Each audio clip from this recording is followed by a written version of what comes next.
So you telling me you made a whole Is It Wise to Smash a Catgirl video and you didn't invite me? I didn't create you yet. Save your excuses for the Lord and God, because Jesus forgives, but the cat don't. I still have a satellite pointing at you at all times just for this scenario, you know that, right? Well damn Batman, you just have a contingency plan for everything, don't you? And to make things worse, here we go. Your waifu selection in that video were trash! How? I talked about Yorichi and Cheetah in that video. He speaks the truth, viewer, I cannot deny this. However, he conveniently forgot to talk about the black cat. You know, the one waifu that was on the thumbnail.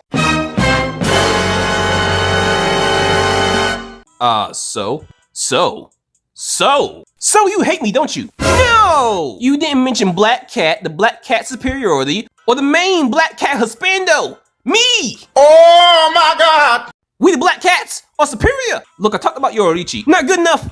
I'm the one who brings you a dead rat off the street even though you don't ask for it. I'm the one who picks the nightly trash from the dangerous raccoons every single night. I'm the one who holds down the block from the dogs who think they're bigger than me, but they ain't got that dog in them like me. I'm the one who sits on your face in the morning and suffocates you to wake you up like a gentle alarm clock or, you know, death. I'm the one who lets you rub my belly. I'm the one who steals your white bitch because she knows I'm the GOAT! The GOAT! And I'm the one who's gonna be doing this video alone. Are you gonna keep doing that gorilla thing? I'm the one who's gonna keep doing this gorilla thing till I die. So prepare yourselves for a takeover. Alright, just in case you didn't figure it out yet, this is a Is It Wise to Smash a Cat Waifu video, part 2, under new management by me, since I wasn't created during the first part, because of some people. Look, I'm sorry. Don't give me excuses. Give me results.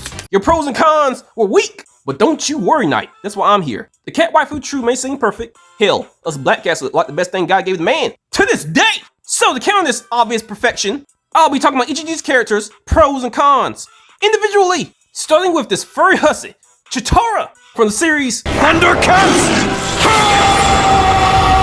Now watch closely. Tiger, I know the fans want me to be with the main character because obviously I'm the main female character, but I tasted the frosted flakes, and them things are so I decided that I love you. Shut up, bitch, I know it. Now give me some. Goo. Now hold up. Is that my brother having sexual relations with that cat? It should have been me! So that sums up that interaction, but why did I mention that? It's simple, let me cook. Knight was like 10 years old during this time period, and I specifically remember him thinking, why the hell are we watching two furries make out in 4K? My mama paying $20 on DirecTV every month for this? I'm a child and this is Thundercats. I don't want to see cats French kissing. I want to see Bodies! And I also remember him thinking that Cheetara chose the wrong one. She should have chose the true GOAT of cats everywhere. And no, it did not mean Lionel, he has no riz. I mean the true GOAT, just the cheetah. It's not easy being cheesy. Oh, and I know what you're thinking, viewer. Voice, that is not a con. That's what you're thinking. But I beg to differ, because if you're telling me it is wise to smash a cheetah-like woman who chose Tigra over The GOAT! then perhaps you, yes you, are the true crazy one here, viewer. And I don't care if it wasn't one of her options. My brother, it is fiction, it could have been. So she either should have chose the GOAT or die alone, like every other cat lady. Now am I wrong for thinking this? I think not! Anyway, you're probably thinking, but voice, we can still smash though. Tis true, viewer, tis very true. But it is also true that the 1985 Cheetara and the 2011 Cheetara got no ass and fur all over that body. When she makes a clap, it doesn't jiggle, it sheds. Sheds, viewer. Tis a con to man everywhere, and God! Now I admit she is very pretty, but I've seen better. And if it wasn't for her 2011 version, she wouldn't even be on this list. He ain't lying. And also I have to bring up that she is a Thunderian. And while this may not apply to her, there are Thunderians that have shown racial prejudice and a superiority complex over other species. So, if you're looking at this realistically, smashing her probably leads to some dire consequences with her people. Now it's debatable, but I'm looking at likely cons. Now whether her people will shun you or invite you into the cat house. Oh, and also a con, shedding. Now there's no information that says that Thunderians shed a lot, but just using my common sense and my eyes and my reading skills to see that in the Thundercats universe there is also a species called Snarfs, and they apparently shed during a specific season. And also, cheetahs in real life are known for seasonal shedding, so you can assume that smashing cheetah would leave you covered in hair and maybe bites. Moving on. The black cat, or I like to call her the black cat sometimes, because they're here looking mighty white, Felicia. And I mean seriously, even Catwoman from DC Universe was made black in some continuities. And the only thing really cat-like about this woman is that she steals, causes a lot of trouble, and has bad luck. As if all black cats steal, cause a lot of trouble, and have bad luck. If you can't represent my people right, then keep the black cat name out your mouth. That's all I'm saying. Anyway, it's obvious that the 616 Felicia Hardy Black Cat version is drop dead gorgeous, and she is canonically bisexual, so the real question is, who wouldn't she smash? And I'm not saying a bisexual woman will sleep with anyone, but if she's bisexual and she looks like this, her options are open. And I mean, who's her competition? The girl or guy with the blue hair and nose ring? I think not! Anyway, like I was saying, her pros are obvious. She's hot, and she wears a catsuit, and she'll sleep with almost anyone. You know, maybe. But her cons are a bit more hidden. And her first con is she's a professional thief. Now I get it, you could smash, obviously, but also obviously she'd rob you afterwards. And you can sit there and say, no she wouldn't. My brother, please, she's not just a thief, she is an expert thief. This woman is skilled at stealth, picking locks, escapology, which I didn't even know was a thing before this video. Apparently escapology is the art or practice of escaping from restraints, confinements, or difficult situations, often as a form of entertainment. And just to add to her list of cons, she's also able to evade alarms and crack safes. Yeah, she's robbing you. And just in case you still don't believe me, I know for a fact she's robbed Spider-Man multiple times. If she can rob a man with a spider sense without him knowing, even though she has slight feelings for him, then she'll definitely rob somebody she had a one-night stand with. Oh, and also I was going to say a con was that she had bad luck. But her bad luck powers seem to only occur to her enemies in her line of sight. So no, you will not get bad luck from smashing Black Cat. Moving on!